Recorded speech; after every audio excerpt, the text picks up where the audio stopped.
In 5 minutes, I'm going to break down and give you my perspective on the spouse objection.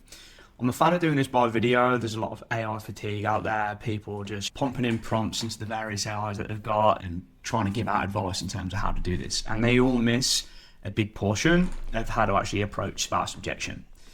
So a lot of the advice online, what it looks like is, hey, get a spouse objection, repeat after me.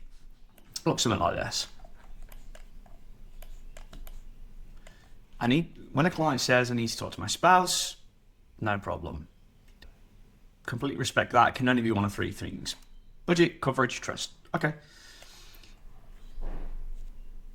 If someone says, let me talk to my wife first, there are only two possible scenarios. It's a smokescreen just to get off the call. It's wrong. Walk in and say this or approach it like this. And the problem with these probably AI generated solutions is they all miss the fundamental tenet of any objection. And that is, until you know what's behind the initial concern, you cannot help with their concern.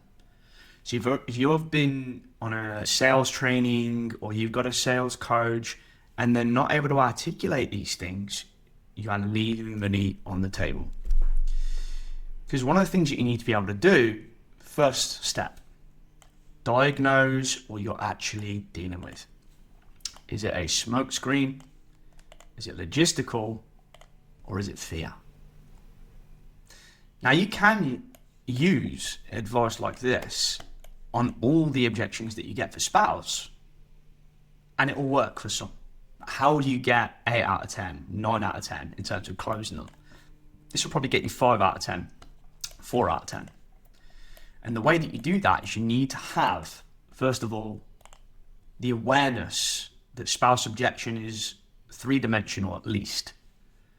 And then what are the different frameworks that govern how to help someone guide them through that in terms of what their concern is. Now, you'd be aware as well, this still isn't linear because fear can masquerade as logistical and one can bounce between the other. But if you don't have the awareness of these even exist, how can you ever even help to handle them?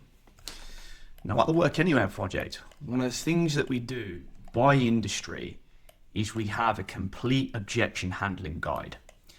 So for a logistical based partner objection, we go through top to bottom what this looks like. We show you how it differs in terms of fear. We go through what the trigger words might be. And we also help you understand where in your script or in your call this is breaking down and you could be planting this objection yourself. Because ultimately, the only thing we want to do is we want to help you make an impact in the world, but also make an impact to your commissions.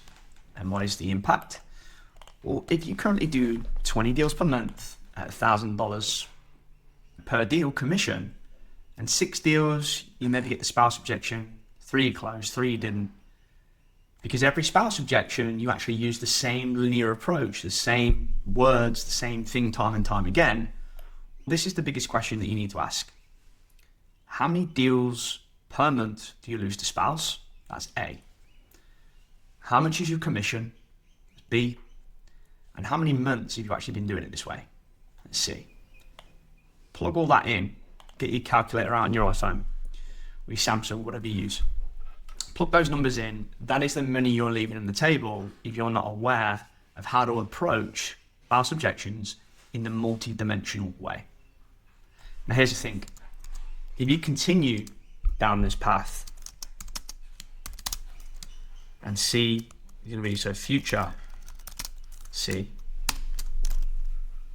how much is this going to continue to cost you if you don't know or learn how to approach these types of objections? Hope you enjoy the perspective on the spouse objection. This is actually relative to many of the objections that you get. Yeah, feel free to leave a comment in the video if you feel that's helpful or unhelpful. If you disagree, it totally opens that as well. And yeah, hopefully see you on the next video.